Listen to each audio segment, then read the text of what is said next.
বিসমিল্লাহির রহমানির রহিম। মাদ্রাসাতুল মদিনা বগুড়া কর্তৃক পরিচালিত মসজিদ ভিত্তিক মক্তবের শিক্ষার্থীদের নিয়ে অনুষ্ঠিত হল মক্তব সম্মেলন ও পুরস্কার বিতরণী অনুষ্ঠান।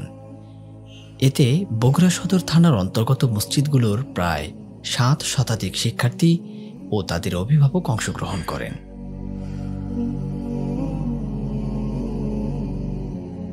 স্বাগত বক্তব্য দেন মাদ্রাসাতুল মদিনা বগুড়ার নির্বাহী পরিচালক ও মসজিদ ভিত্তিক মক্তবের পরিচালক মুফতি মনোয়ার হোসেন হাফিজাহুল্লাহ।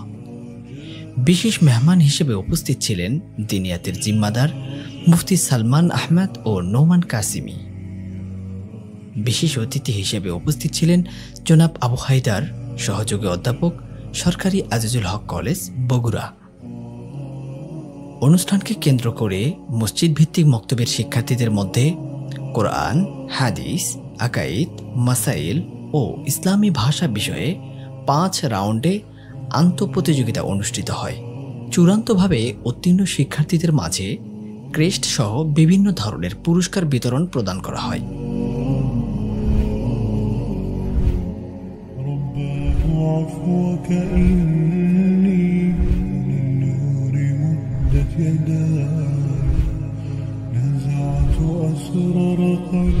স্কুল শিক্ষার্থীদের মক্তবে শেখা মৌলিক 3 বিষয়গুলো মঞ্চে পরিবেশন করেন, যা দেখে উপস্থিত দর্শক, অভিভাবক ও এলাকার গণ্যমান্য ব্যক্তিবর্গ অভিভূত হন এবং সন্তোষ প্রকাশ করেন।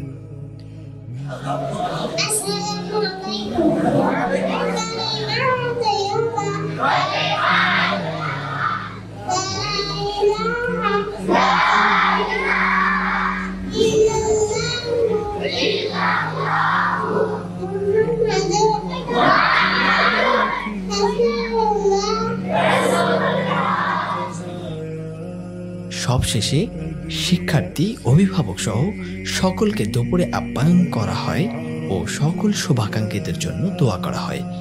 বিশেষ করে যাদের অবদানে এ আজোপাড়া গায়ে মক্তবগুলো পরিচালিত হচ্ছে, আল্লাহ সুবহানাহু ওয়া তাআলা তাদেরকে উত্তম জাযায়ে খায়র দান করেন, দিনের জন্য তাদেরকে কবুল করেন। আমিন।